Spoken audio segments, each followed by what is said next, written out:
You're listening to the Energy is Love podcast. We're good. Okay. Here we are. Energy is Love podcast. Go to the website and you can click on the banner up top. And you can get merch. If you look, I don't know if you can see it in the camera, but I have our hoodie on, and it's my new favorite hoodie. It's actually our hoodie that we share because we're special like that. And then 2 types of coffee mugs, just the straight up standard, and then the Epiphany. I think it's going to go through an overhaul. So if you get in. Is this version 1? This of the is coffee version mugs? 1. It's going to change soon. So maybe you have this version. Maybe you're lucky enough to get this version. Maybe you get the next version. But it's going to go through a change. I've already got it mapped out. So nice. Yeah. So go get some merch, support the podcast, and send us some pictures. Tag us. Yeah. Tag Energy is Love or Energy is Love podcast when you get whatever it is that you get. So here we are, episode 301. If you got through episode 300, both of them. Yeah, the 2-parter. Thank you very much for listening to all of that, and thank you very much for being here still. And it's not to say that we lost listeners after that, because I don't think we did in any way, but that was a really big episode. Yeah. And it was a really big deal for us. And we're still kind of in the processing phases of what came up for us. Yes, we are. And it will be something that we talk about, I'm sure, some more, because it's kind of how we go, where we just have ongoing conversations about all this stuff. And we mentioned it in that episode too, but you can go to Facebook now. We have a Facebook group. I was going to say, did you remember to join the community? Yeah. If you created that just because of that episode. If you follow us on Facebook, there is now the Facebook group for the podcast and for Energy is Love that you can go be a part of and continue these conversations, interact with us, the other fans of the podcast, people that follow us, things like that. And it's just a way to continue these conversations sometimes that spark your thoughts and spark your ideas and questions, and you want more interaction, I suppose. More interaction of us. Might do some surprise lives in there and like interaction. Oh, yeah, we could do lives in there. Do a bunch. And it's going to be a private group. It is a private group. It's a private group. So you are like, you feel comfortable, like show up as you, because it's not going to be broadcast around Facebook and everybody that you're friends with. It's a private group. So you get keeping to it be a really you. safe place is an important thing to us. It's a priority. Yeah. So, baby, I have a question for you before we get going with anything. Okay. What is it? Are you ready? I don't think I'm so. putting you on the spot, but this is a really easy on-the-spot thing, right? I love being on the spot. So don't feel too bad. It's okay. I would like for you to shuffle spell the papers. Oh, God. the word. No. You can use your scratch paper if you need to. No, you know I'm a terrible speller. Spell the word rhythm. No? RHYTHM. Hold on. Write that out. RHYTHM. THM. Yeah. That is correct. Okay. Ding. Well, I don't like this game, and I'm not playing it anymore. That was like terrifying. I just had to like blurt it out. You did really good. Well, if I had thought about it, I wouldn't have got it. I do fine unless I'm like on the spot like that. So I think I was taught how to spell rhythm wrong. Okay. Because recently, in my scripting every morning, part of some of my scripts are the word rhythm. Okay. Right? The natural rhythm and flow of the universe. And I was spelling it I have to write it. Let me see if I can get it right. I was spelling it RYTHYM. So that's how I used to spell it. RYTHYM. Okay. Well, if you like sound it like it kind of sounds like, I can see that. So that's how I spelled it for a really long time. Yeah. And then I created some content for our Instagram where I had to like spell that word for some reason, right? Yeah. And apparently, what is the correct spelling of rhythm? So apparently that is a way of spelling rhythm. Is? The word rhythm, which the way that I spelled it, RYTHYM. Oh, you have it up? Okay. May be misspelled. Oh, no shit. Oh. Thanks, Google. So it gives you... Okay. Anyways, I did not realize for the last 41 years that I was spelling rhythm wrong. You were busy saving lives. It's okay. It's okay you didn't get that word down. You saved so many lives. Like if you didn't learn how to spell rhythm, like so what? You did a lot of amazing things. You created miracles. So. And now it's like all I can take to spell it right. Yeah. R-Y or R-H-Y-T-H-M. Yeah. Right? And I have to like go through in my head. I have to go like rhyme, time. So then I think rye, R-H-Y, rye, time, T-H-M. So yeah. Yeah. I took 3rd place in the 8th grade spelling bee. Really? Mm-hmm.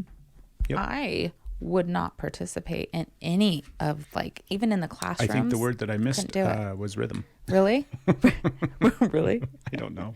Probably. How funny would that be? That was just like a moment. Like, if I was asked to spell something, like, I could not, my throat would close. The fact that I just did it on a pocket, and knew I was going to be wrong because you did it right too. You spelled it right. But like, that was such a healing moment that I'm willing to, like, I know it's a silly thing for a lot of people, but for me, that just shows like how much transformation has actually taken place, that I was willing to do it. That's way cool. Because that is definitely something that it's been like. Had I known that it was such a triggering thing for you, I probably would not have asked you on the podcast. You wouldn't have. And if you would have, like, yeah, you wouldn't have. You just wouldn't have. And I would have never have known that I had moved past that. That I'd moved past that. That's so cool. Like, that I've, like, ventured through this part. Because I didn't even know this was, like, still a thing until I was transformed back in time to, like, oh my God, I can't do this. This is, like, the worst thing ever. I don't even like it when you watch me write. Because as soon as you're like watching, I'm like, surely I don't know how to spell that now. If somebody's watching, I can't type, I can't write. How you hear me stumble over my words continuously. I think you do a beautiful job of spelling. Yeah. Well, anyways. At times. All right. So we have some. You got this. I want to get into the thing that we're going to get into. Sorry, I got squirreled taking a picture of the coffee mug. You didn't even hear me give you a little jab. Did you jab? Well, you jabbed me and I jabbed back because that's the mature thing to do. Jib jab, crisscross. Jib jab, make you jump. Jump. So on our live, the training that we're going through right now, this 8 month long yoga certification training that we're going through, they have live calls every week. So on the live call this week, you had something that really popped for you, that you resonated with, and gave you some real big epiphany moments. I did. And I'm like, I keep waiting for it to resonate with you. This is why we're going to talk about it. This is why we're going to talk about it? Well, yeah, I'm trying to think of how they communicated their story. I'll do my best. They communicated it in a way of, like, when you're saying no to something, like when your partner asks you for something or wants to do something and you're saying, like, no, that doesn't work for you. How do you communicate that to your partner? Are you like saying, I don't feel comfortable with that. This isn't something that I want to do. Like, how do you give your no's?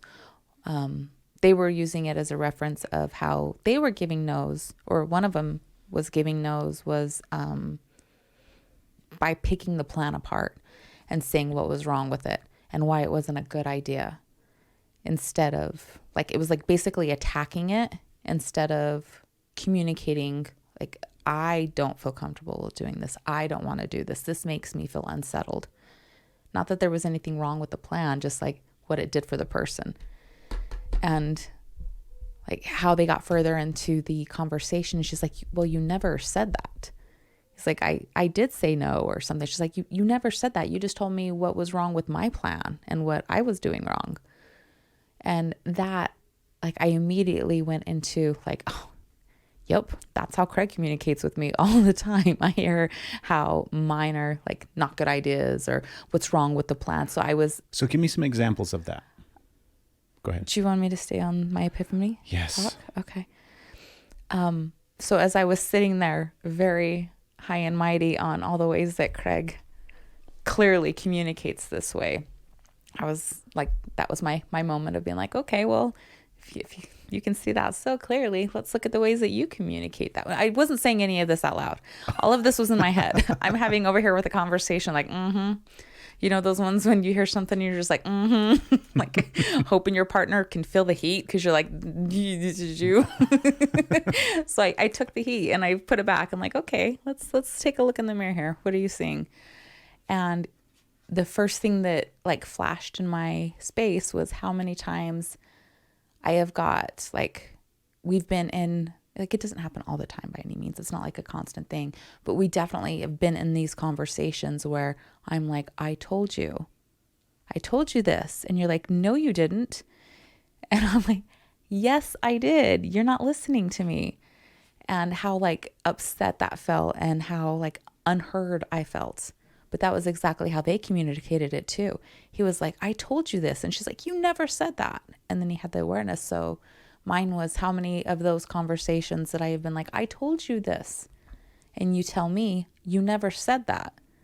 And I'm like, I did say that. How many of them were that kind of communication where instead of me actually speaking clearly this, I just told you what like I didn't like about it or why I thought it wouldn't work in a sense. Now, I don't have an exact example because I can't pull one out of the ethers, unfortunately.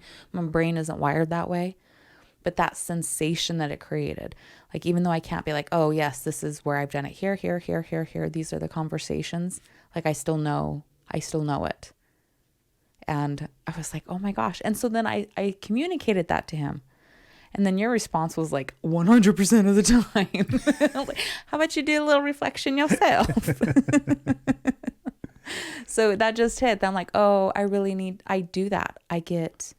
I don't want to say no to something and just be like, nope, don't want to do that. So I give the reasons like, oh, this isn't going to work because of this. So I feel like I needed to give an explanation instead of just saying, I don't want to. That doesn't feel comfortable for me. I don't need to have a reason. Like right. Sometimes we can have a reason and talk about, but I should probably at least start with, no, because this doesn't feel right for me. And if you want to get into the whys, then we can. And so that was just like this huge awareness. Like I have not been communicating that way. I know I haven't been communicating that way. And then it makes you just like kind of start to trace back all of the conversations and how things have been. You know, how unclear have I been in the conversations? Because like your intent is there. Our thoughts are there. Our emotions are there. But the words don't always match. Especially if you have a big history of trauma. We talked about that. Which episode was it? Was it like 299? I think we talked about it. No? I have no idea. It's in the podcast realm somewhere. In the library. We talked about the like the frontal lobe of your brain and the development and the connections and how. Yeah, maybe I think that was episode 300. No, 300 was it 300? I think so. Oh, well, anyways, it was one of the past ones. So start from 300 part 1 and 2 and go work your way back and see if you can find it. The development of that brain, yeah. right? So like if you have that, then that, like as I'm trying to communicate right here, like it's a lot of work to really try and get your thoughts and actions and your insights to match your words because you think they are, but they're not coming out. And then you add any kind of other fun little accessory, such as that we experience, like ADHD, neurodivergence, and trying to communicate is something that I feel like really gets taken for granted. And it is such a skill, and it is so like you have to work at it and you have to really get in tune with yourself and be willing to hear other people, because it's so easy to either take it for granted and not have any like realize the work that goes into it or like what's happening behind the scenes, or you just assume you're right and everybody's wrong. And you're not like hearing what's going on with the conversations. That's what I did. That's what I've done. Yeah. For my majority of my life. Everybody's wrong. I'm right. Then I don't really have to listen to them. Yeah. You know, I'll listen to them long enough to confirm, yep, idiot, you're wrong. I'm right. Yeah. Help me understand more of the disconnect that I'm having about this kind of epiphany that you've had is I can see it in the context of sometimes we're trying to communicate and we're not speaking clearly and we're not kind of getting our point across and stuff like that. But I'm having a hard time thinking of like if I don't want to do something, I feel like I don't do it, or I feel like I tell you that I don't want to do it. But do I not? Can you think of times that you may say, let me tell you why this won't work? That exact phrase. That exact phrase. Let me tell you why this won't work. Let me tell you why this won't work. See, this is where my ego's in the way. Yeah. Because I'm like, but it doesn't work. And so it's like, you don't know it doesn't work until we try it my way. And if it doesn't work, then okay. But like also just like that comes from a fact of like you're just telling me you don't want to try something new. You don't want to do it. You're not comfortable. You're like, this is why it doesn't work. This is why you're wrong. And so I'm never getting to like try and do it my way and learn with that. You're just like, no, it's wrong. Instead of saying, I don't want to do that. I'm thinking of it from this like singular focused thing of like, I don't want to go somewhere. Okay. Well, let's do that. And in my mind, I'm like, I tell you that. Yeah. And, I just hadn't thought about it from all of these different things. Like if it's something that I don't want to try or, yeah. There's a little more there. Well, there's a lot more there. Yeah. I mean, when you stop and think about it, there's a lot more there. Because there's times where I'm trying to think of some examples. I'm going to pat myself on the back here. Because you're going to be able to give examples of things that I have done in the like positive way of doing it. Okay, do it. That's a good thing. Like you're composting. Yeah. Yeah. Right. You're being very supportive of that. Very supportive of it. So part of, eventually Stephanie and I are going to be living out in the woods somewhere and an incredibly connected life to nature in a A-frame pyramid temple of sacred holiness that we design and create ourselves. Anyways. The part of that is we're going to like garden and compost and all those kind of things. And so you're starting that practice now and getting the hang of it and figuring it out.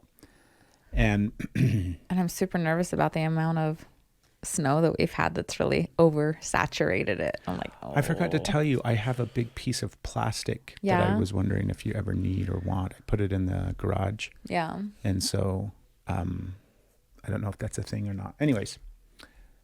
When you started this process of doing the compost, I very much had this feeling inside of what it was I don't want to do that, was the real core feeling of what it was, right? I don't want to do that.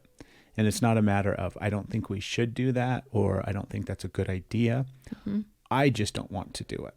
Oh, okay. Meaning it's not to say I don't want to be somebody that contributes to compost or not that I don't think is that why you would keep like idea. Throwing veggies and stuff away because you didn't want to like put it in my bin? No. Like it's literally just, I don't have, and that's an inaccurate statement. I have plenty of brain capacity, but at the time I felt like I didn't have room on my plate to take on the process of learning composting and what we'll need to do and keep up with it. Is that what you thought I was asking? Hold on.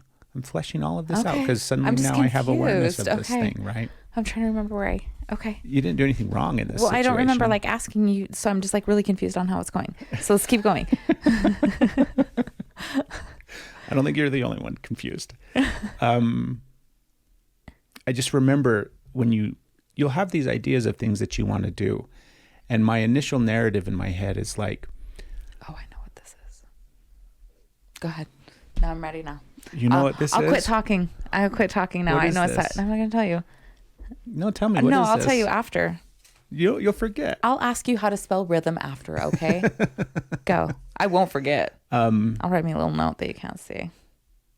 I think I have this thing for a bunch of different reasons, and it's not to say it's always a bad thing, but it's definitely not a healthy thing for me to have. But I take responsibility for everything. Everything is my, like it becomes my obligation and my responsibility. And it isn't yes, there's an aspect of it that is control and, like from a crappy kind of controlling way, right? Mm-hmm. But that has more to do with my anxiety and needing to control my environment in order to feel safe than it does from being a controlling partner. So that's a part of it.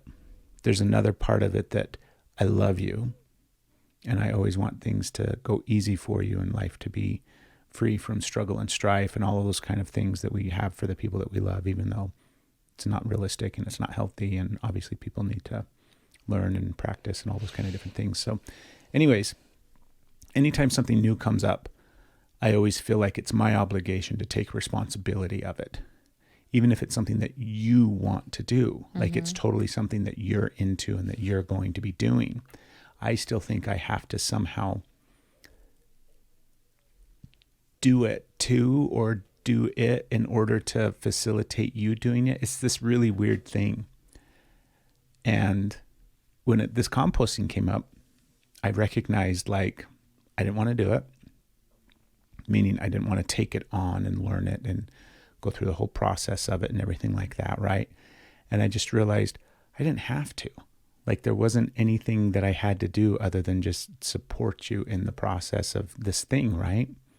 But it was really, really hard for me because I really was hard on myself internally in my own head, and I wasn't contributing enough. I wasn't helping enough. The narrative that I had in my head was I was somehow showing you that I didn't care. Oh, wow. Because I didn't care about compost. Do you know what I mean? And so it's like, I don't know what we're supposed to be putting in there. I don't know all these different things that you've learned and all this stuff that you've started to take on and, grasp and know and learn and research, all these kind of different things. I felt like I was letting you down and that I wasn't showing you that I cared about something that you cared about. And so that is oftentimes the place where I will go above and beyond, in a sense, to this point of definitely not helpful and definitely unhealthy for everybody involved, where suddenly I'm taking it on as my responsibility because it's my way of showing you that I care.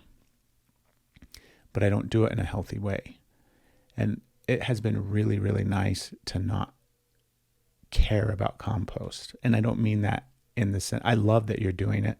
I love that you're educating yourself and learning about it all. And I like contributing to it in the ways that I have, right? Helping you with some of the things. And like the other day when I cooked dinner, I made sure to save the tops of the peppers and stuff. I was so happy when I saw them in there. I was like, because I just got used to going in the garbage and getting stuff. And I don't throw it away because I don't throw stuff away because I'm like, fuck the compost. This is the dumbest thing. I just forget. Yeah. I have to remember and get in the habit of it. But it's been really, really nice not to have to worry about any of that. Yeah. And that was like a huge step for me of just recognizing that I didn't have to do anything other than just support you. And I think that's kind of this space where normally I would have, because the core thing is I don't want to do this. And it's not because I'm a jerk or, sometimes it's like, I don't want to do this thing. Yeah. But normally what I would be like, baby, I don't think it's time to do compost, or we don't have everything that we need. My right now get poo-pooed on. Exactly. Right. That whole thing. So I very much do that. Yeah. And I still do that in regards to a bunch of other things. Yeah. And I can do better. So what was the thing that you wrote down? I'm really, really happy that you went first and that I got to hear what it was like, because what my experience is a very, very, very different experience. What's your experience of it? My experience is the control. It is just like you come in, you take it over, and you do it with resentment. You just completely take it over. And it's just like I was so excited when you were like, do you want to you learn that, and you were giving me permission and but I was like, oh, I get to do this. I was so excited. And when you have information that I don't have, it's really hard to ask you. But at the same point, I'm like, I want to ask you, but I've told you, I want you, teach me so I can do it. Don't do it for me. I hate that and then it's just boom, and it's just all done. I'm like, just show me how to do that, or I'll figure it out on my own. Because it's really hard, and it's kind of really overwhelming. it feels like I'm stupid and that you don't believe in me. And then I'm just like, even if I want to try something, like that's just a burden. And then if I happen to fail at something, then yep, you were right and I couldn't have done it and I shouldn't have tried. And it's like this whole dynamic that just feels like crap. And I have to push beyond to do things that, you know, and then be willing to not only like push beyond and do things and try new things, but I have to be willing to fail in front of you too, and have it not be something that, you know, it's really hard. So these dynamics, now obviously these dynamics didn't start with you, and that's not really how you're coming. I feel like sometimes you're coming from that way. Like sometimes it's a control thing. Yeah.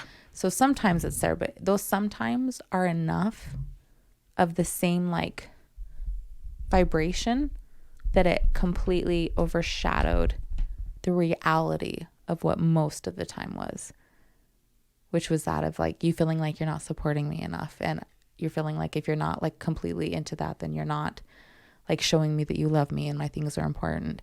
And I completely relate to that.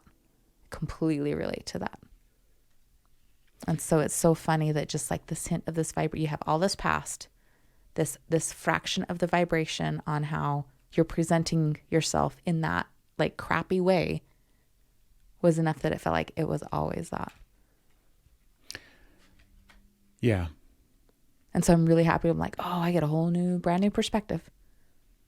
I get a brand new perspective, and I'm grateful you do too now, because that was like, so the vibration that you had of feeling like you weren't doing enough, or that you had to do it so you could show your love, wasn't really easy to distinguish between, why is she doing this? I have to take it over now. I knew she wasn't going to be able to do it. Just like all the you know what I mean? It's really hard to be like, oh, this negative vibration is actually this. This is what the definition actually is. This is opposed to, I shouldn't have tried. I shouldn't have done these things. I shouldn't have asked for help. I shouldn't have like, I'll go to my books and my online studies, you know, it's interesting.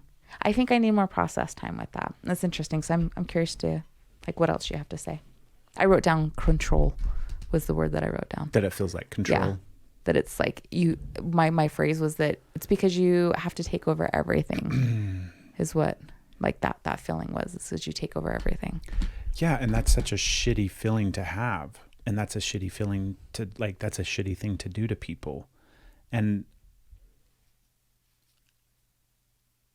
I can see where you were coming too. Like this love gesture. I see both. And not only can I see both, I am guilty of that. Well, it's the way that I knew how to show love, right? It's the way I show love too. Yeah. I do the same thing. Yeah. Like not completely, but I'm like, oh, let me help you. Let me love you. Let me like show you that. And it's also like feeling like all the ways that I haven't been able to show love. So now here's one that I can. I'm going to jump in and I'm going to do it. And I'm going to love bomb the hell out of you with it and just show that I'm here and make it easy for them. And right. Like so that they don't have to worry and they don't have to stress, and you can, you know, you were here, you were supported. I love you. I'm going to make your life easier. Yeah. Yeah. That's literally the energy behind all of that kind of action and behavior over the course of our relationship. Yeah. You are not alone here. You are not sitting over there by yourself as the only one that does it. And now I get to see, oh, that's the energy that other people feel from me when I love that way. Right. Like this whole thing just was like, we're in a disco ball of reflection. I was like, holy shit, look at all these different ways. So yeah, it's hard for me. I don't like feeling like I'm a controlling, manipulative person. Yeah. And the challenge is taking ownership of my actions in the past and seeing them for what they are or were. And, you know better, do better, right? Right. So I'm doing that work. Yeah, you are. But it's also like there's this damn slippery slope. You got to get tissues or something? That little packet is set on. Yeah. You're fine, babe. Did I just like throw your thought process? You're like, it says here. And then you're like, what are you doing? You're moving. I'm sorry. I was trying to be really slow. No, you're fine. it's this slippery slope of I want to acknowledge for myself, and I also, like, there's definitely a kid part of me that wants you to also acknowledge that. Oh my, look at all that you're doing for me. No. No? Okay. There's a kid part of me that wants you to acknowledge, hey, all of that behavior that was really toxic and unhealthy at times was not the case. Yes, it was toxic and unhealthy, but it wasn't because I was an asshole. It wasn't because I was just some, emotionally careless person that was being manipulative and controlling and angry and abusive. Like, that's not what it was. Yeah. It was loving the way that I was shown from an early age, also always coming from this place of trying to help, right? I mean, but that part, or that desire to be seen and validated in that and to be heard, also has a low road aspect of it that is narcissistic and shitty, where I just I become the victim in everything in order to avoid responsibility for my actions. And I'm not trying to do that. Can both be true? Can you need to be seen for what it actually was? Yes, both are true. Okay. Maybe I can see both. I'm just expressing what this, like, struggle is for me in this moment. Yeah. Of, like, because it is both true, right? Yeah. Because when I was in the height of narcissism, I was oblivious to the realities of what was taking place. And what I mean by that is I had zero awareness of where I was coming from. Yeah. I had zero awareness that it was connected to any sort of childhood trauma, any sort of, subconscious programming. All of that was nowhere to be found. And instead, it was this place of thinking that I knew everything, that just listen to me and everything's going to be easier. Like, it came from this really toxic, unhealthy place. However, the subconscious part of that, which I see now, right, is from all of the other things that I outlined, like all of the wound and all the trauma and all the subconscious programming and all these kind of different things that existed.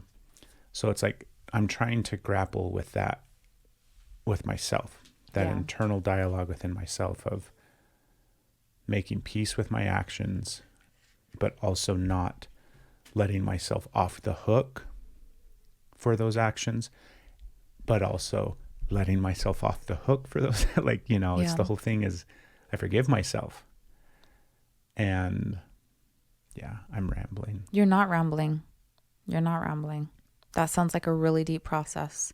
And that sounds like it's going to be a really hard one to try and go through and really give yourself the love and the grace that you deserve, as well as hold yourself accountable and look at the hard truths. That sounds like that awareness is, that's something that's not easy. And I think you're really brave for being willing to look at both of them. Thank you. Okay. I don't know what I said wrong there, but I feel like you I did. Didn't say you anything. Shook your head. You didn't like, say anything Brah. wrong at all, Steph. Okay. You didn't say anything If wrong. I didn't hear you right, will you please explain it again? This so has I can nothing reflect to it do back? with anything that you just did or didn't do in this moment. This is 100% my bullshit and me sitting in this place of, I'm so in the narrative lately that I just need to be quiet because I'm doing a bunch of taking over the spotlight, constantly trying to, turn myself into the victim. And so I'm... What do you think that is? Shadow. Yeah. Just needing to be seen and whatnot, right? But I don't want to do that. Okay. I don't want to suddenly do that right now. Okay. I just want to push pause on that stuff because it's angering. It's like I'm very agitated inside of myself. I have a push-pull going on inside of me right now that I want to fight. Okay. And I don't want to do that on the fucking podcast. I don't want to do that on this episode right now. Right. I get that. I want to stay in this place that we're talking about. This was an awareness that you had that I want to continue to explore and elaborate together. Okay. So back to composting. Back to composting. Jesus. Thank you for letting me Go ahead.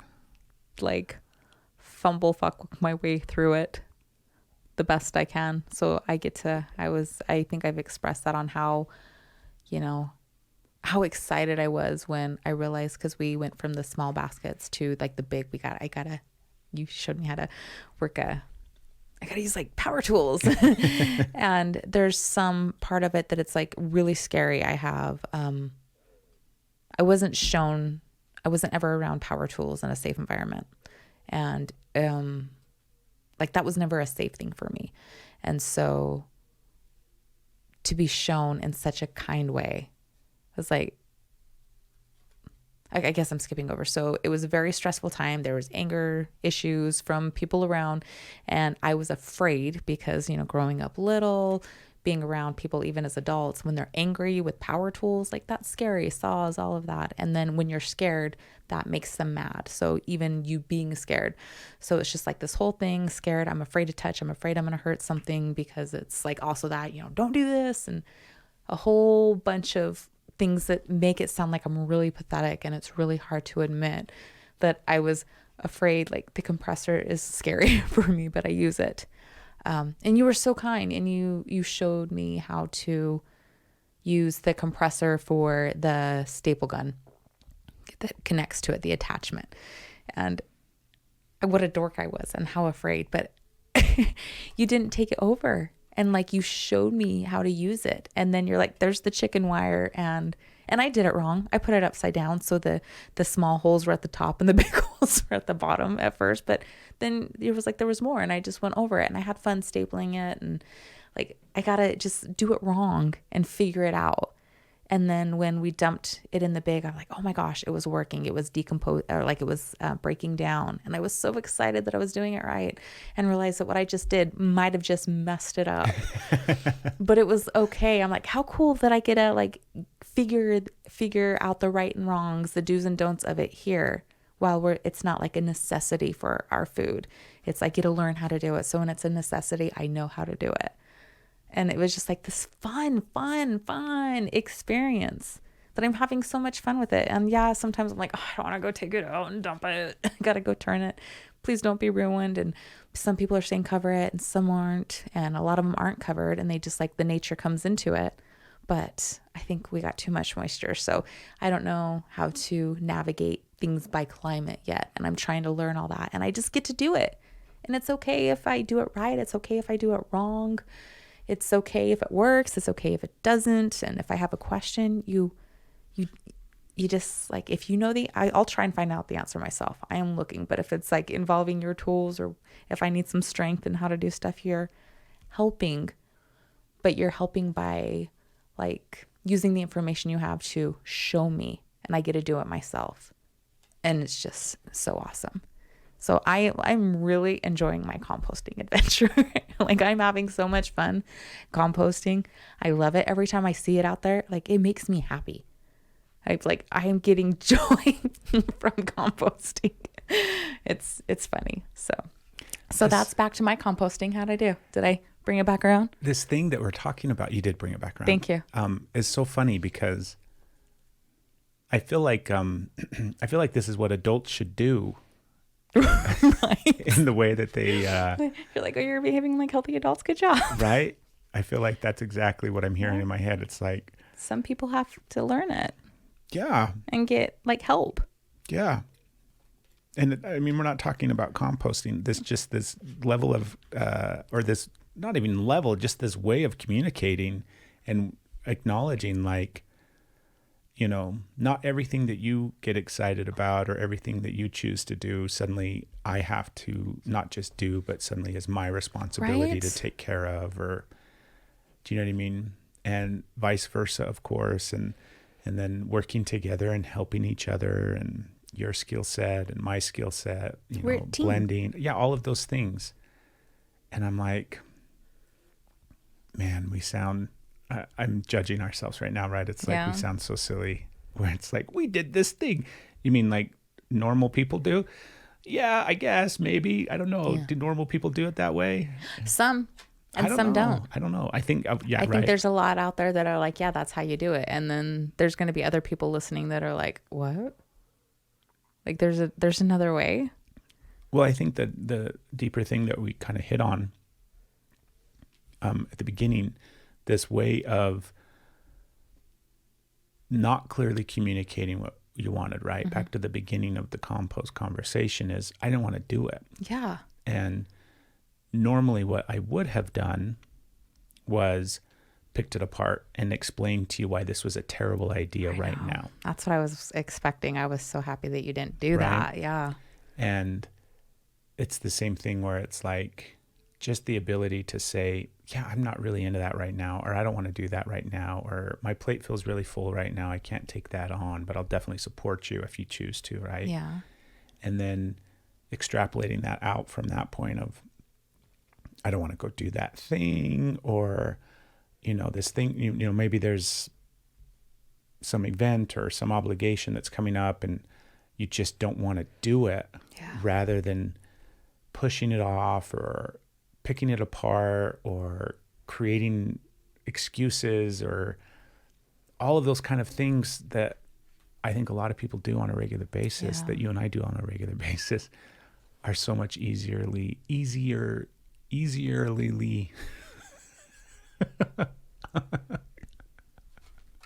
spell rhythm. It's just easier to avoid those things by simply communicating clearly, right? Yeah. No, I don't feel like it. And, no, I don't want to do that. And I don't like that. That's going to be very helpful. And just like with the compost in general, I'm like, I'm trying to figure out if there was anything in my communication that implied that I wanted you to do it with me, or if there's a way that I can communicate that this is something I thought I did. Like, how could I communicate that differently? You did it fine with the compost. Okay. But there's time, what you just said, there are times that you communicate something to me, and I do the same thing to you. This isn't the judgment, right? Where we communicate something that we want the other person to join in with us. Oh yeah. Sometimes I want you to join in, even right? if you say no. I'm like, are you sure? But even that needs clearer communication. Yeah. Okay. Because sometimes like we're hoping the other person will just. Yes. Okay. So we need to say, I want you to participate in this with me. Exactly. So underneath it is, I really hope we do this thing together, but I won't present it that way. And then hope you join. Yeah. I'll just hope that you will get excited about it with me and want to do it with me. And instead of that happening, it'll be like, no, I'm good. And then the other person moves on with their life, when the person that was hoping is like devastated. Oh my God, they don't love me anymore. And that other person is just like, what are you talking about? I didn't want to go for a walk. No. Right. And so that needs more clear communication as well, where it's like, hey, I really, and you do that sometimes in a really beautiful way, where you, it's almost like you catch yourself after the fact and you're like, hey, I was really hoping that we did this together. And then I did that before the podcast. Yeah, you did. I was like, oh wow, what I was trying to say. And it's when it's communicated that way, then it's so easy for me to be like, oh yeah, of course I want to do that with you.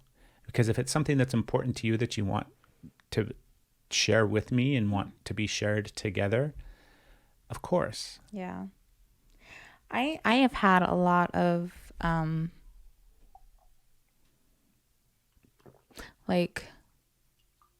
I'm feeling vulnerable right here. And you know what? Actually, maybe this isn't for the podcast. This actually might be a little too raw. So maybe we'll wait for after. Do you want to write it down so you don't forget? No, I don't think I will.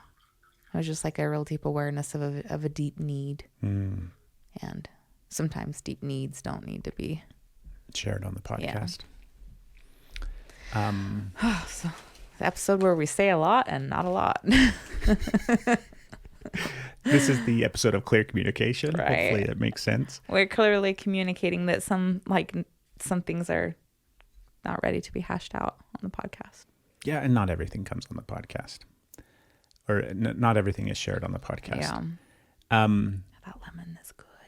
Let's wrap up and talk a little bit at the I was like, are we done? At the end here. I want to, if you're comfortable with it, and you can definitely say no, right? I don't want to spell anything else. Let's talk about some of the ADHD and the neurodivergent and some of the new awareness that we have in regards to the way that our brains have been. Okay. Our brains have been fucked from day one of our little bodies, right? Right. How did we You not brought this know? to my awareness. Yes. Yeah. I was, over the past year and a half, 2 years, 6 years, 20 years. You brought anxiety to my awareness. I did. I was like, I am functioning fine. I've got this. Right. Yeah, it's been this ongoing process of recognizing like the mental health struggles, issues, illness. I'm so... Do you remember there was a time period on the podcast where everybody would be asked that question of like, what form of mental illness do you suffer from? And... Or like mental health do you struggle with, or was like something like that. Yeah. You said it's like you said it in a cool way. I don't know if I said it in a cool way. In my brain you did. I don't know, maybe not. I'll go back and listen and be like, oh.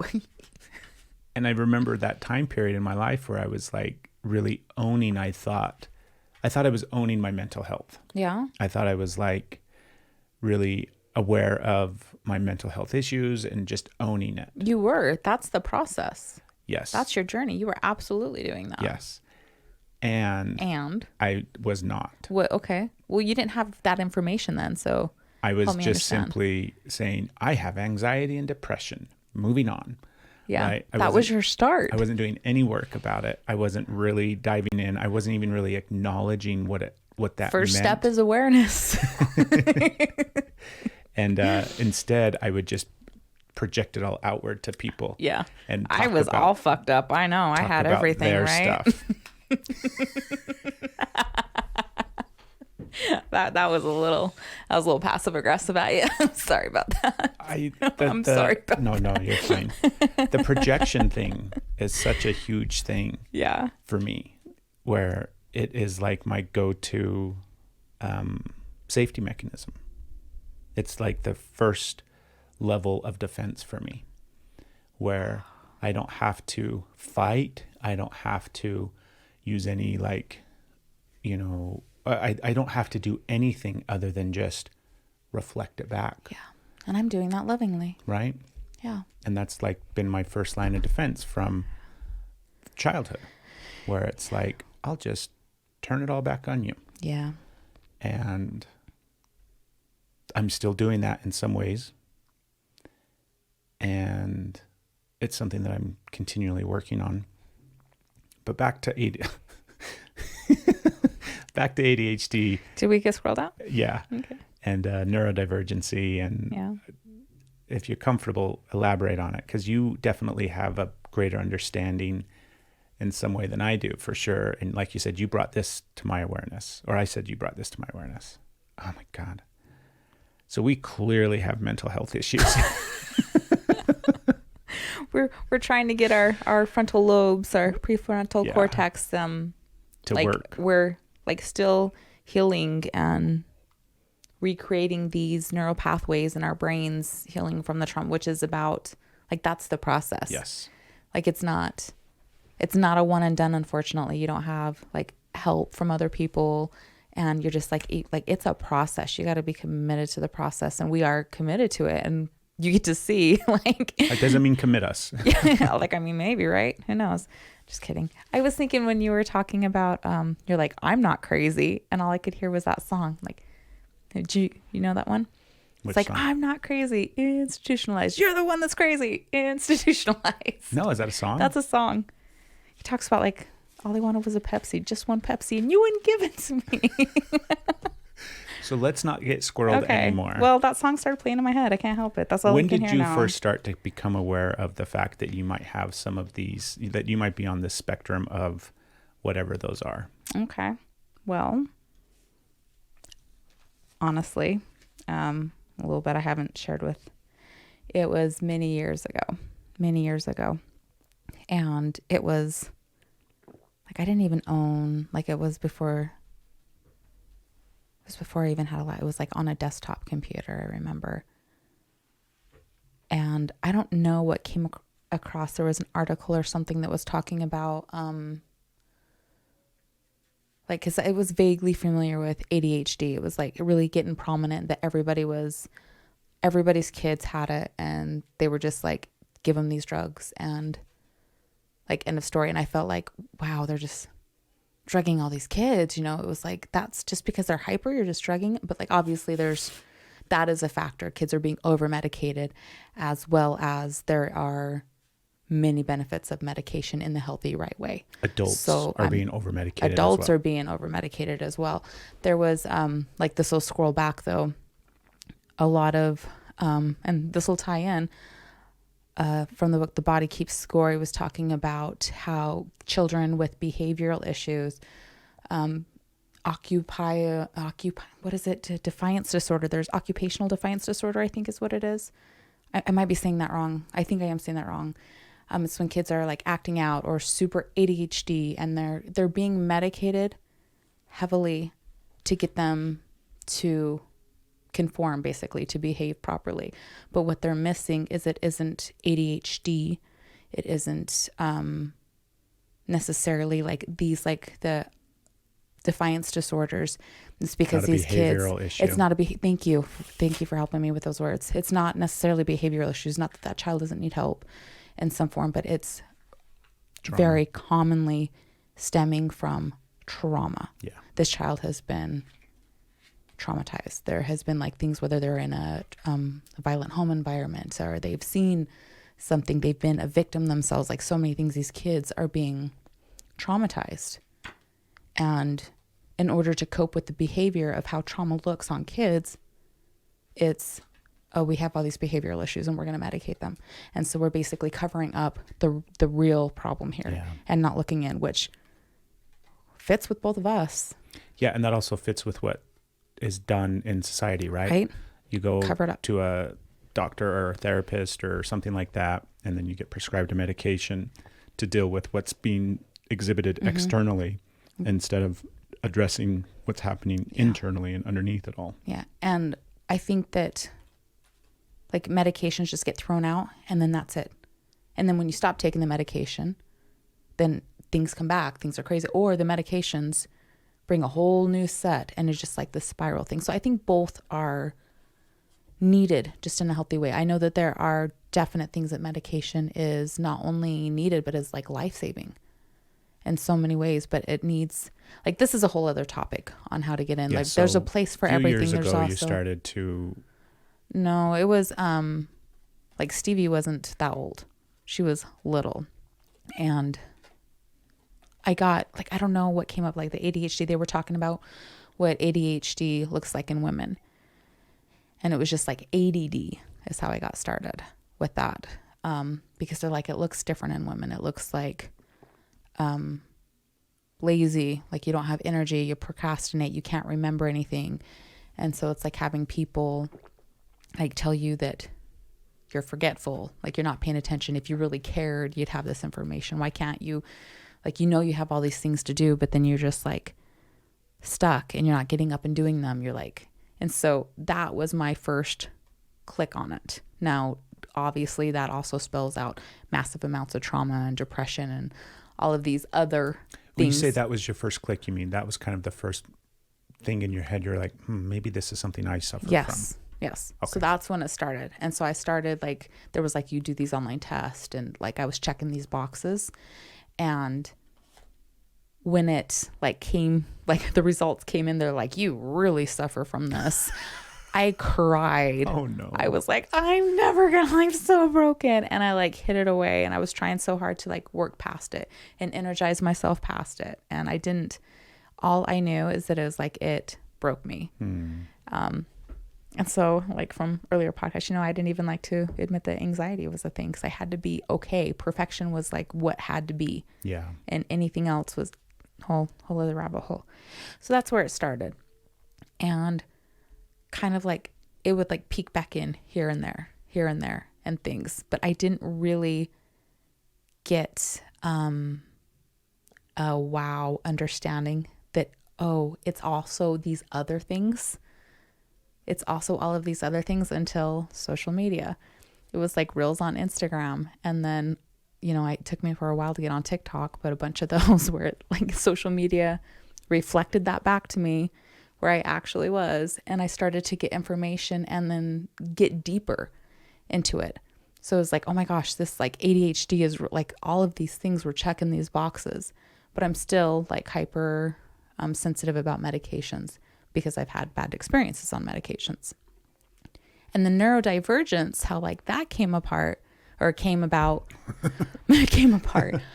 Diverged. It wasn't because I found that. It's because our daughter, who took her mental health in like her own two hands and her like healing, and is proactive for herself, so strong. She learned that she is neurodivergent. And then as she's talking to me and trying to, you know, explain these things to me, and gosh, I'm doing such a bad job right now, because it was so beautiful. Because there were other times she would bring things to me and I'm like, I believed you could, like the spiritual community and how they'll get that. You can positive think your way out of it, that you can, you know, you just have to like do hard, you know, do better and like really uplift yourself. And it's about your mindset. You just have to change, you know, all the things that they say, everything that you're feeling is your fault. Everything that's feeling is your fault. You're choosing to feel down. You're choosing, you know, all those things that you're taught, which is so detrimental. And if you've heard that, and I'm sure you have, and if you're still hearing that, I'm so sorry, because like, no, there's so much more than that. But I would encourage our children to like change their way of thinking, and like they need to bring more positive and like get away from these negative environments, just kind of that stupid thing. So they're saying like, here, I have this problem. I'm like, no, it's actually just this. And that's, dang it. I know it sounds like I'm saying that you're not supposed to take anything, like it's a diagnosis. I'm not saying that. I'm getting all mixed up because I'm very passionate about this. And so it's all trying to come out at once, and it's not coming out right. And it's such an important thing. It is not just, yes, it is emotions. I believe it is from emotions. And I believe these emotions have come into physical manifestations, and that we need help, including, yes, changing the way that, like, and it's not just changing the way you think. It's like being able to see things in a different way, being able to get more information than you have. So you have, like, there's more possibilities, and you're able to see things in a different way. The more you learn about what is actually happening in your body, that's when like shifts start changing. It's not because they're giving you a diagnosis and putting a pill in your body. And if that's what works for you, then great. That's your journey. That's what works for you. This doesn't apply to you then. I'm not saying that you're doing it wrong. There's just like, if that works for you, that works for you. My belief on what works for me is it's a lot deeper than that. But I also had that flip side on, it was your fault, and you just have to like just don't think that way. Right. Don't be that way. Basically stop being that way. Improve your mindset. Stop. And yeah, I mean, it's a little bit of both. It's right. It's very, you can't just go over it. Like we would have to do a whole series and then keep going and then learn more and then keep going and then learn more and keep going. This can't be covered in just one episode. When I'm even trying to get to the point of our child saying, this is how it all made sense. This is what the therapist brought to her, and all of its symptoms and how it manifests in your life. And it's not saying this is like how it started. It's like, this is where we're at now, regardless of how it started. We are here. We need to get to the root, and we need to look at the problem at hand. And then she said, and you, she called me out, you are neurodivergent. And I'm like, what? So I did my own research and I started looking and realized, wow. Yep. What are some of the things that, I guess, symptoms of neurodivergent or that type Can of... you talk for a minute? I was just really vulnerable and I don't want to go into symptoms now. Can you like try? I was just like super, super vulnerable and I need a minute. Absolutely. Okay. Absolutely. Thank you. Thank you for sharing so much too. Yeah. It's funny because once again, the level of skill that I have at projecting everything externally, right? I mean, the whole idea of everybody thinking ADD and ADHD and all of these behavioral diagnoses and issues are just an issue with children. And we all acknowledge that we have this massive issue and we're over medicating kids, and suddenly all of the, suddenly every child has ADD or something like that. And all of this stuff that has taken place over like maybe the last 20 years, 25 years in culture and in society over here in the United States. And it was so easy for me to just think of it in that terms of it's something that like kids deal with, and then they get treatment for, or they don't get treatment for, and then they just grow out of it. Like how many times have we had things come up in life where it's like, oh, that's just something that kids deal with. They'll grow out of it. Yeah. Eventually you'll just grow out of that. That doesn't actually happen. It turns out we stay the same our whole life until we start to deal with these things and address these things and look at these things. Mm-hmm. And so I think about how I lived as a kid and how if I was a kid today and I was behaving the way that I behaved when I was a child, I mean, I would have been diagnosed with all sorts of different stuff, right? Mm-hmm. If you put me in front of the right doctor. And I never addressed any of it as an adult, and I never looked at any of it as an adult. And the deepest I ever went was like, maybe I have some anxiety and depression. And even up until like when you started down this path of kind of recognizing and seeing and being willing to kind of educate yourself and learn more about these behavioral things that you may still experience, even then I was just like, yeah, that's real interesting, babe.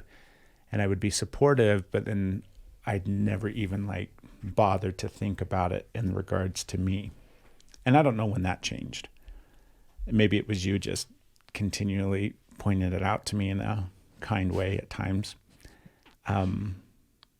But then it's like, holy cow, when you start to, and yeah, it is the social media thing where you see these reels and you see these TikToks, and you have to do research beyond social media. That was just like the spark, right? Yeah.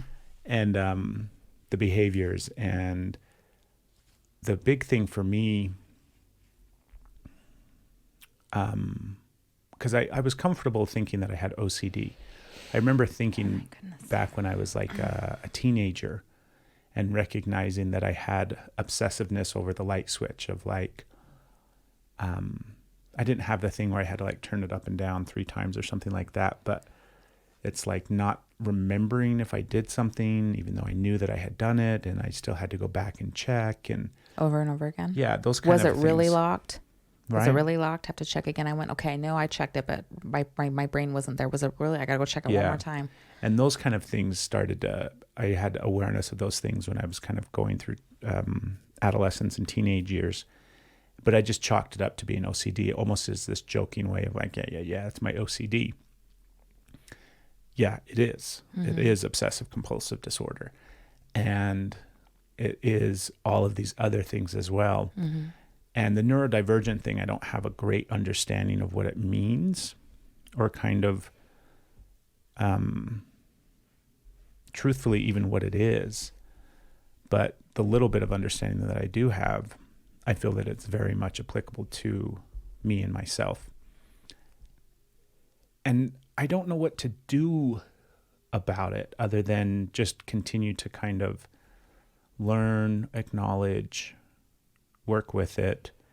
And I also do feel that like it's like everything else that we experience in our life, all of these other mental and emotional issues that we have, that we're working through and that we're healing, and that we're working on healing, I feel like it will all kind of come out in the wash in the end, right? Because we're healing so many different aspects, and we're working on working with the plasticity of our brain and those neural pathways and all these other kind of things. But there are days when, today is one of those days where I cannot focus. Yeah. I cannot stay on one task. My brain is almost like completely disassociated from my body, and my brain is not even paying attention to what I'm doing. This whole entire episode has been really, really difficult for me because I don't feel like I have been present throughout any of it. Yeah. And I feel like this whole episode is just needs to go in the garbage at this point because it doesn't make any sense. And I know that's not true. I know that it probably makes a lot of sense, and it's been just a fine episode. I mean, a perfectly fine episode, right? But that's what my brain is doing today, where it's like, can't pay attention to anything. You start talking and suddenly I'm like over here looking at rhythm, and I'm like, oh yeah, I got to write down this. And I'm thinking about the notes that I have to, I got to do this. And I'm like, wait a minute, pay attention to what she's saying. And I come back to here, and then it's like, play with the sand over here in the corner. I just cannot pay attention. Super Yeah. ADHD this morning. Yeah. Do you ever find it, like there's a lot of times that I have to doodle when somebody's talking, like when you're talking and stuff. It's, right? It's helping be enough of keeping my brain here so my brain can be here. Exactly. Because otherwise I'll be looking at you and gone. Something else. So if there's just enough here where I'm giving like I'm active, that I can hear. Right. So I just have to doodle, like all my notes in every training that I've ever been at, like have doodles, or even if it's just like re-going over the same letters and writing them down, just like tracing, I have to, or I can't hear. I stop hearing. I just stop and I go someplace else. But that's more like, I think that's the ADD. Yeah. Yeah. The ADHD. All these acronyms. Right.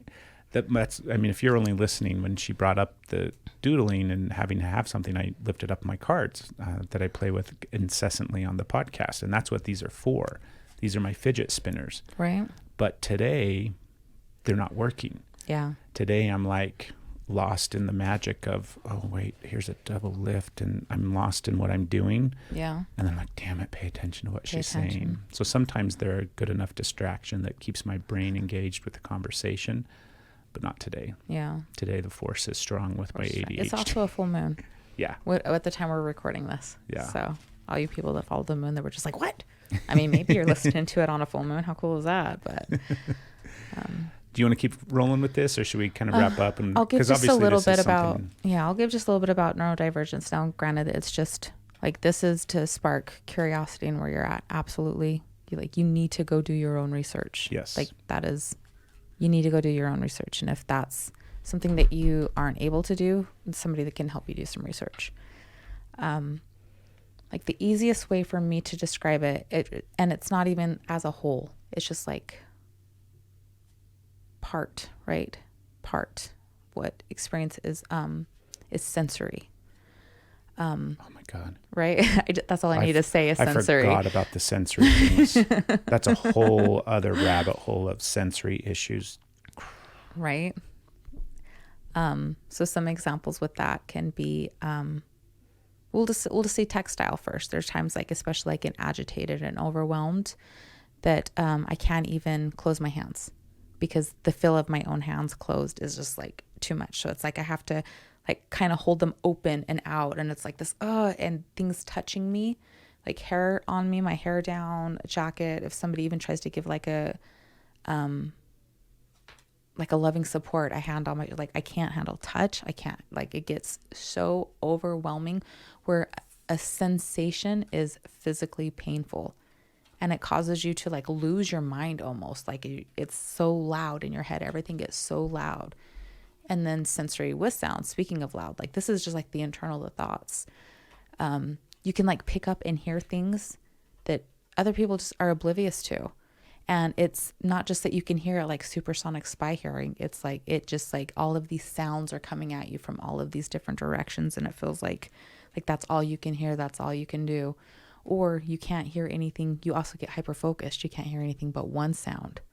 And so somebody's trying to talk and say you hear like the fridge making a word, like that's all you can hear. And you're trying so hard to pay attention and you're telling yourself, pay attention, but you just hear the sound. This whole episode, I've heard the racetrack. I can hear it. Yeah. And we live close to, or closest, we live close to this racetrack. And on the weekends they do racetrack shit. And you can hear it from our house plain as day. And usually I can edit it out of the podcast, so it's not a big deal. But if you listen real close and turn it up loud, you may hear the racetrack in the background. The vroom vrooms. But yeah, that's all you can hear. The whole episode, I've been fighting listening to it and trying to stay engaged in what's happening on this podcast. So there's like these little tips and tricks that they have, right? They have, for instance, when you have like kind of that overload, they have noise canceling headphones. They have headphones that go over your ears, headphones that go in, so it can help when you're not overstimulated. Because if you're trying to concentrate and there's even the slightest noise, you can't. You cannot get your brain to work if you hear anything. So to help with that. But then when you have a really bad, not only that, but you can try the headphones and they work at times, but then there's times your sensories are so intense that this feeling of headphones on your head or in your ears, you can't do it. So now you've got all the sounds, you've got it all coming in. You can't have anything touch you, and you still have to function like a normal person, and you still have to like do the things that need to be done. And meanwhile, it's insanity in your head. And then you go to food, like some foods you can eat. Like if you get like hyper focused on a food, and like that is like your safe food is what we've learned is like these safe foods, which you can keep going to. It doesn't matter what's in the fridge or what isn't. Now this is like, obviously I understand that I'm speaking from somebody that is fortunate enough to have a variety of foods. But there's foods that you just can't eat. And so it's like you have all of these, and I didn't see our kids would do that so much because they have that. Like we now know, we recognize with the last child in the house, safe foods. So we do our best to keep those in the house, regardless of like the variety and all the stuff you want them to eat, you do. But when they can't eat, they just can't eat. Unless it's, give them the safe food, let them eat. So it's all these different things that get piled in as a defiant, or the child just doesn't want to eat and they're being like a behavioral thing, and it's a neurodivergent thing. So there's all these sensory things that you have to, and it kind of like affects the way you talk and the way you interact. Somebody will ask you a question and you go into details that, I'm like, I don't know. I guess that's why we're great for having a podcast, because we can get into details that they don't need, want, or we're asking for. And they're like, okay. It's like. That's why we're successful podcasters, because we're neurodivergent. So it's like, oh, you were just asking a basic question. I didn't understand that. So you miss social cues. Like there is just, there's so much research to go into, and also do it sparingly if you can. You'll probably go into a rabbit hole and then end up in your bed with covers over your head, but that's okay. You do what you got to do. The sensory thing, would you say that sensory thing, from your understanding, at least at this point, is one of the signs of neurodivergency? Like that's what neurodivergency is in a sense. Would I say? I don't know. Well, just from your experience. Because I don't know. Okay. I don't know. I know that they related to me. I recognize them, and I could even I remember being a child, like little, and I think remembering the first time that I had awareness of a sensory overload and having like a meltdown that looked like a tantrum. Yeah. So the whole idea, I'm putting more pieces together now as you talk about it, because from my perspective, this isn't like, I am not qualified to give like this is what neurodivergent is. I'm just like, this is my research, my perspective. Maybe I'm wrong. Like, go figure your stuff out, because I do not have, what is it? I don't know what to say here. Help me out. I'm not certified in anything for neurodivergency. I am trauma informed, but yeah, you have to go. Neurodivergent refers. Ooh, I got a little hot there. Refers to the individual who has a less typical cognitive variation, such as autism, ADHD, dyslexia, dyspraxia. All of the things. Oh, it's dyspraxia. I don't know. I don't even know what that one is. Fancy word. So that's why you got to do your research, and more than Google. Yeah. What do you think? I think that sensory thing, characteristics of neurodivergent people, a lack of babbling or pointing by the age of 12 months. That's interesting. Poor eye contact. No single words by the age of 16 months. Oh, this is all early development stuff. Yeah. And see, and I don't think I met any of those qualifications. And our kids didn't. So this is, in the simplest definition, neurodiversity is the concept that when it comes to the human brain and nervous system, people don't all end up the same. There you go.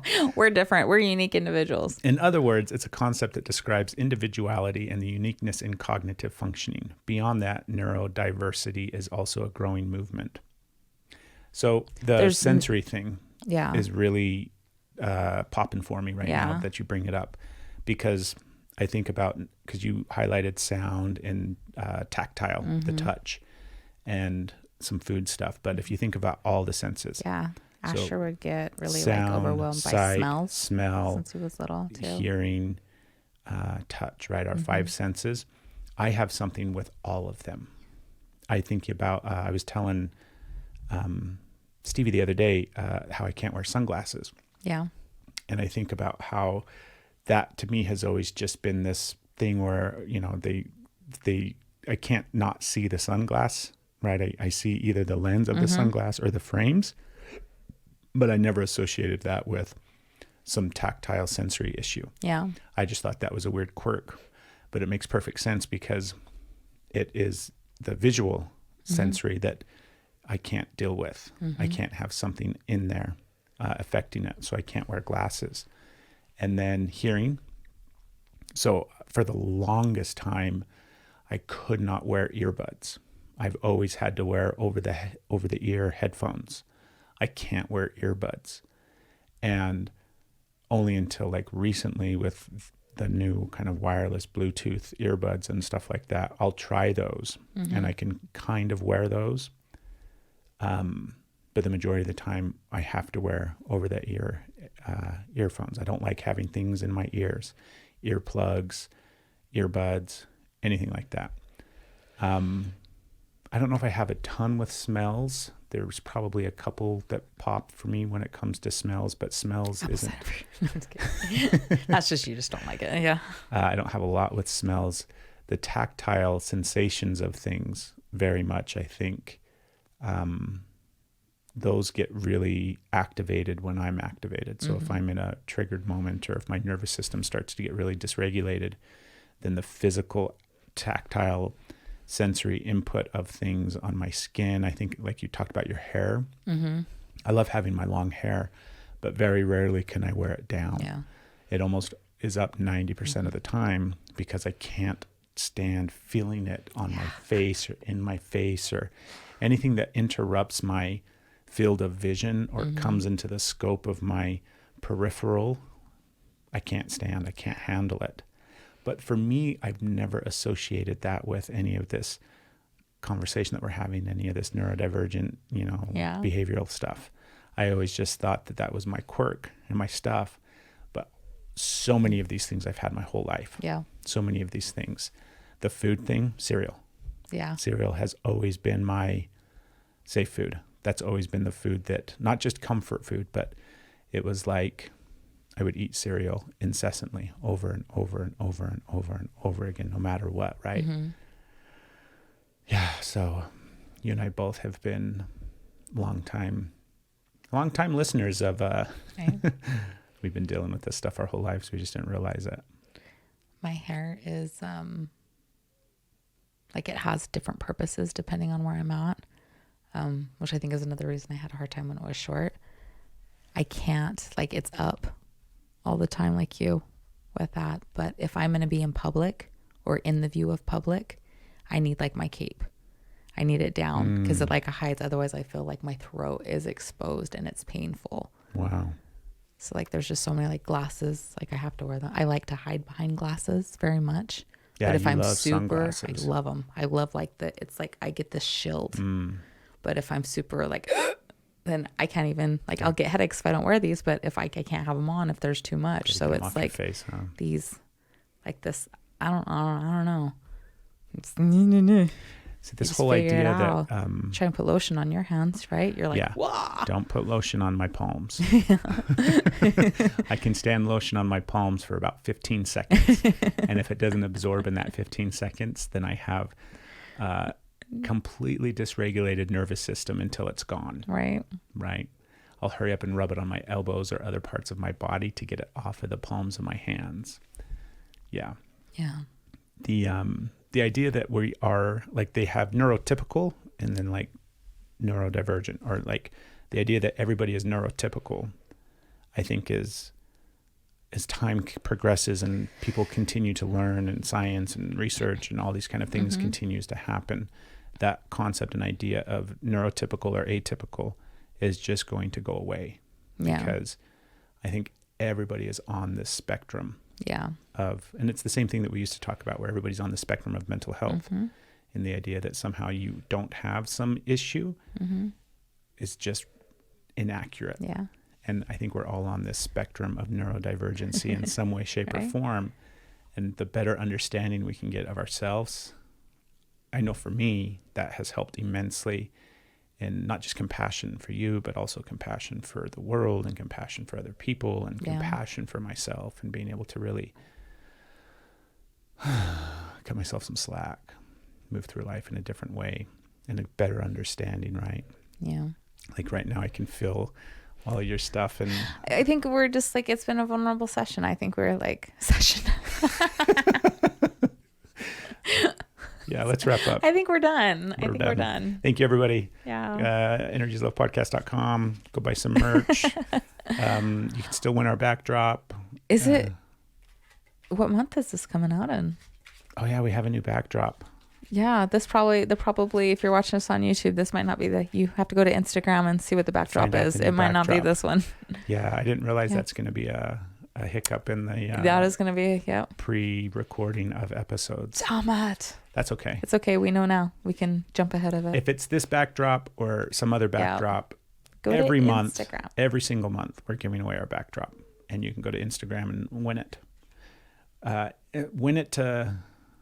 In it to win it. In it to win it. Yeah. Fill it to fill it. Yeah. Divergent to virgin. See you guys next episode.